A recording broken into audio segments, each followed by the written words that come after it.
سر یہ ایک ہی سوال ہے، 3 سوال ہیں بیسیکلی. نبی صلی اللہ علیہ وسلم کے ایک تو وضاحت فرمائیں، نبی صلی اللہ علیہ وسلم کے دور میں ختنے کیسے ہوتے تھے؟ دوسرا، عورتیں ختنے کروا سکتی ہیں؟ تیسرا، جو کنورٹ ہوتے ہیں ٹو اسلام، اب وہ ایک کسی بھی ایج میں ہو سکتے ہیں اور زیادہ تر بالغی ہیں، تو کیا ان کے بھی ختنے کروانے چاہیے؟ ہاں جی، صحیح بخاری میں آتا ہے کہ ابراہیم علیہ السلام نے 87 سال کی عمر میں اپنا ختنہ خود کیا تھا، اور تیشے کے ساتھ. ٹھیک ہے نا جی، یعنی لکڑی کاٹنے والا جو ہوتا ہے نا اس کا، یعنی وہ بلیڈ. نبی علیہ السلام کے بارے میں بخاری میں آتا ہے نا کہ آپ کے ایک صحابی تھے وہ جن کو قید کر دیا گیا تھا، تو انہوں نے اس طرح مانگا تھا اپنے غیر ضروری بال صاف کرنے کے لیے. تو یہ اس طرح استعمال ہوتا تھا اس وقت، ختنوں کے لیے بھی، بال ریموو کرنے کے لیے بھی. آج بھی آپ مطلب بال ریموو کرنے کے لیے کریم بھی استعمال کر سکتے ہیں، اور اس کے علاوہ آپ بلیڈ بھی استعمال کر سکتے ہیں، ریزر بھی، کوئی بھی چیز استعمال کر لیں. مسئلہ تو بال ریموو کرنا ہے. صحیح مسلم میں ہے کہ 10 چیزیں فطرت میں سے ہیں، ان میں سے ختنہ کرانا بھی ہے، داڑھی بڑھانا، بغلوں اور ناف کے بال ختم کرنا، یہ سارے موجود ہیں. تو یعنی مسلمانوں کی تو نشانی، بلکہ تمام آسمانی مذاہب میں ختنے ہیں. کرسچن بھی کرواتے ہیں اور یہودی بھی کرواتے ہیں، مسلمان بھی کرواتے ہیں. اور کوئی غیر مسلم مسلمان ہوا ہے تو اب یہ نہیں ہے کہ مسلمان ہونے کے لیے ختنے ضروری ہیں. یہ لوگوں میں ویسے، وہ ہمارے تو پنجاب میں کہتے ہیں مسلمان ہی بیٹھا ہے. جی جی جی، مسلمان ہونے کے لیے ختنے ہونا ضروری نہیں ہے، مسلمان ہونے کے لیے مسلمان ہونا ضروری ہے. ٹھیک ہے، تو ختنے تو ایک سنت ہے، وہ ہونی چاہیے، یعنی وہ میڈیکلی بھی ایک بہتر چیز ہے، فطرت میں داخل ہے. جس حدیث میں ختنوں کا حکم ہے اسی حدیث میں داڑھی رکھنے کا بھی حکم ہے. 10 چیزیں فطرت میں سے ہیں، داڑھی بڑھانا، مونچھیں پس کرنا، ناخن کاٹنا اور ختنے کروانا. ختنوں میں سارا زور ہے، داڑھی تو ماں نہیں رکھنے دینی، کہندی ہے میں دودھ نہیں بخشاں گی. جی جی، اے پھکی دیکھی ہے نا، آئی پھکی آئی جاندی ہے. جو کہتا ہے نا ختنوں کے بغیر، اس کو پھر داڑھی کے بغیر بھی مسلمان نہیں ہو تم. اسی حدیث میں ہے، صحیح مسلم حدیث ہیں، 10 چیزیں فطرت میں سے ہیں. اور سورہ نساء کی آیت نمبر 119 ہے، وَلَآمُرَنَّهُمْ فَلَا يُغَيِّرُنَّ خَلْقَ اللَّهِ. شیطان نے کہا تھا میں انسانیت کو ابھاروں گا، اے اللہ تیری بنائی ہوئی تخلیق کو بگاڑیں گے. اس کے تحت اللہ نے مرد کو داڑھی دی ہے، اس کو ریموو کرنا تو یہ تخلیق بگاڑنا ہے. جی تو کم از کم اتنی داڑھی ہو جسے عرف عام میں داڑھی کہا جا سکے، جیسے شاہد افریدی صاحب کی ہے. جی جی، اتنی بھی اگر داڑھی ہو تو ٹھیک ہے، اور بڑی رکھیں گے تو بہتر ہے.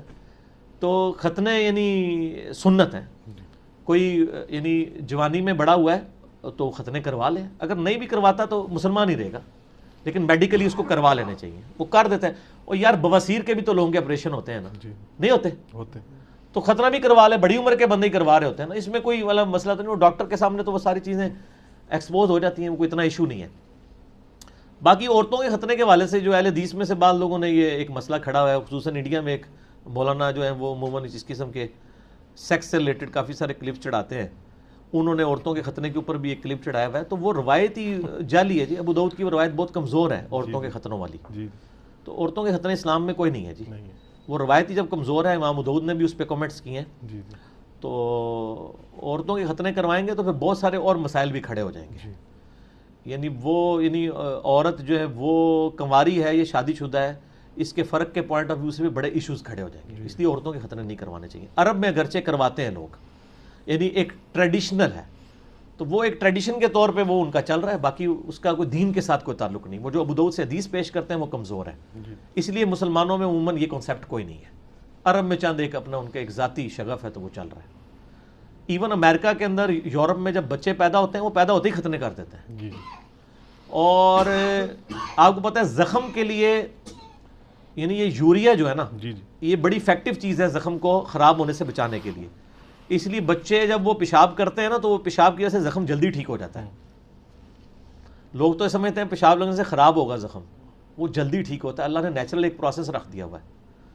ابھی بھی جب وہ آپ وہ دیکھیں نا، مین ورسز وائلڈ دیکھتے ہیں ڈسکوری پہ، تو اس کو وہ ایک دفعہ کیٹ فش پکڑتے ہیں نا تو اس کے ہاتھ پہ وہ کاٹ لیتی ہے.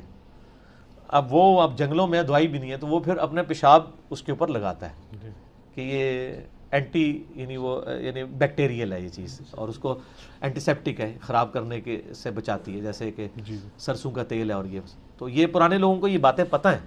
یعنی بڑی بوڑھیوں کو پوچھے نا تو وہ بچے جب پیشاب کرتے تھے ان کا پیشاب ان کے زخم پہ مل دیتے تھے. کیوں جی اسلام صاحب ہندی ہے نا. تو یہ پوری سائنٹیفک چیز ہے، اور یعنی آج تو سائنس تصدیق کر رہی ہے نا اس کی. تو وہ اس طریقے سے